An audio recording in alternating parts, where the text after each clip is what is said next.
அனைவருக்கும் வணக்கம். Welcome to tasty masala. உங்களுக்கு இந்த வீடியோ பிடிச்சதுன்னா சப்ஸ்கிரைப் பண்ணுங்கள், லைக் பண்ணுங்கள், ஷேர் பண்ணுங்கள்.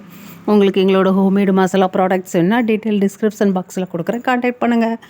வாங்க வீடியோக்குள்ளே போகலாம். இன்றைக்கி நம்ம பார்க்க போகிற ரெசிபி மொறுன்னு பாசிப்பருப்பு தோசை எப்படி செய்யலான்னு பார்க்கலாம். வாங்க. இதுக்கு நான் ஒரு டம்ளர் அளவுக்கு பாசிப்பருப்பு எடுத்து ஒரு 2 மணி நேரம் நல்லா ஊற வச்சுருக்கிறேன். நல்லா ஊறி வந்துருச்சு. இந்த தனியாக வடித்து எடுத்து வச்சுக்கலாம். இப்போ இதுக்கு என்னென்ன பொருட்கள் தேவைன்னு பார்த்துக்கலாம். ஒரு பெரிய வெங்காயம், சின்ன தக்காளி பழமாக இருக்கிறதுனால 2 தக்காளி பழம், இல்லைன்னா நீங்கள் ஒரு தக்காளி பழமே போதும். பெருசாக இருந்ததுன்னா ஒரு பெரிய வெங்காயம், ஒரு பச்சை மிளகா, ஒரு தக்காளி பழம் எடுத்துக்கோங்க பெருசாக இருந்ததுன்னா. அப்புறம் ஒரு 4 பல் பூண்டு, ஒரு சின்ன துண்டு இஞ்சி. ஃபஸ்ட்டு தண்ணியை நல்லா வடித்து எடுத்துக்கலாம் பாசிப்பருப்பை. இது அப்படியே ஒரு மிக்ஸி ஜாருக்கு நம்ம மாற்றிக்க போகிறோம். ஒரு டம்ளர் அளவுக்கு பாசிப்பருப்பு எடுத்துக்கோங்க. டம்ளர் அளவு முக்கியம். இந்த பாசிப்பருப்பு அப்படியே நம்ம மிக்ஸி ஜாருக்கு மாற்றிக்கலாம். அது கூடவே தோசைக்கு தேவையான அளவு கல்லுப்பு சேர்த்துருக்குறேன். வெங்காயம், தக்காளி, மிளகாய், பெரிய தக்காளி பழமாக இருந்தால் 1 போதும். நான் சின்ன தக்காளி பழமாக இருக்கிறதுனால தான் 2 சேர்த்துருக்குறேன். ஒரு பெரிய வெங்காயம், பச்சை மிளகா 1 தான், ஒரு 4 பல் பூண்டு, ஒரு துண்டு இஞ்சி. இஞ்சியை கொஞ்சம் குட்டி குட்டியாக கட் பண்ணி போட்டுக்கோங்க.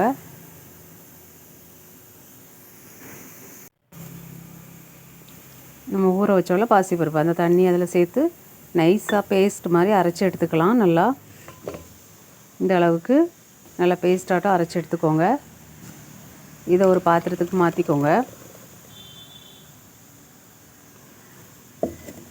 இது கூடவே நம்ம இப்போ எடுக்க போகிறது ஒரு டம்ளர் அளவுக்கு அரிசி மாவு, பச்சரிசி மாவு. ஒரு டம்ளர் அரிசி மாவு எடுத்துருக்கிறேன். நம்ம வீட்டில் இருக்க அரிசி மாவாக இருந்தாலும் சரி, கடையில் வாங்கின அரிசி மாவுனாலும் சரி, ஒரு டம்ளர் அரிசி மாவு. எந்த டம்ளரில் பாசிப்பருப்பு எடுக்கீங்களோ அதே டம்ளரில் ஒரு டம்ளர் அளவுக்கு அரிசி மாவு எடுத்துக்கோங்க.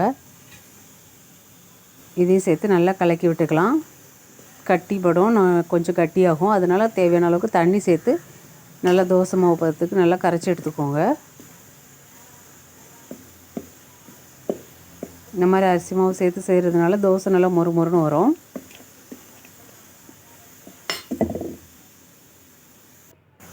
தேவையான அளவு தண்ணி சேர்த்து நல்லா கரைச்சி எடுத்துக்கலாம். அவ்வளோதான், நம்மளோட இட்லி மாவு தோசை மாவு ரெடி ஆகிட்டு. இது புளிக்க வைக்கலாம் தேவையில்லை, உடனே சுட்டு எடுத்துடலாம்.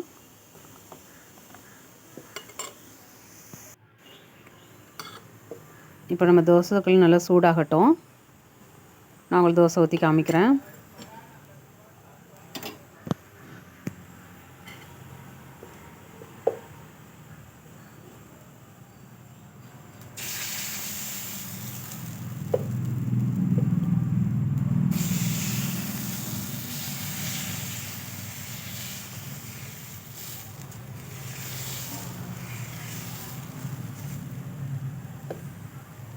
சின்ன கரண்டி தான் நான் வச்சுருக்கேன், அதனால தான் கூட ஒரு கரண்டி மாவு ஊற்றி நல்லா சுட்டு எடுத்துக்கலாம். இது ஃபஸ்ட்டு தோசை. மாவு ஊற்றும் போது அடுப்பை லோ ஃப்ளேமில் வைங்க. அதுக்கப்புறமா தீயை கொஞ்சம் கூட்டி வச்சுக்கோங்க.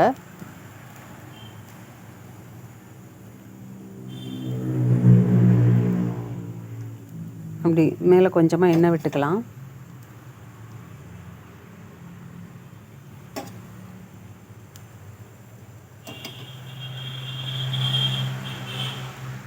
நான் தோசையை திருப்பி போட்டு தான் எடுக்கேன். திருப்பி போடாமலே மெல்லிசாக நல்லா வேக வச்சு ஒரு பக்கமாக வேக விட்டும் எடுக்கலாம். உங்களுக்கு திருப்பி போட்டு காமிக்கிறேன். நல்லா மொறுன்னு டேஸ்டியாக இருக்கும்.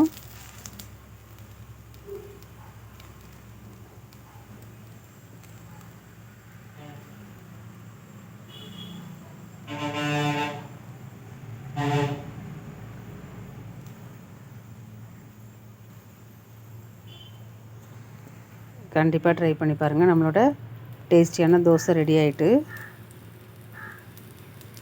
அடுத்த தோசை நான் திருப்பி போடாமல் உங்களுக்கு காமிக்கிறேன். 2 தோசை சுட்டாச்சு.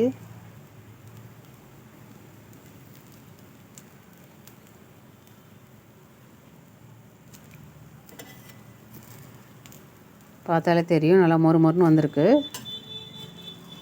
நம்மளோட டேஸ்டியான மொறுமொறுன்னு பாசிப்பருப்பு தோசை நீங்களும் ட்ரை பண்ணி பாருங்கள். டேஸ்ட் எப்படி இருந்துன்னு கமெண்ட்டில் சொல்லுங்கள். சிம்பிளான ஒரு ஹெல்த்தியான ரெசிபி. வீடியோ பார்த்த அனைவருக்கும் நன்றி.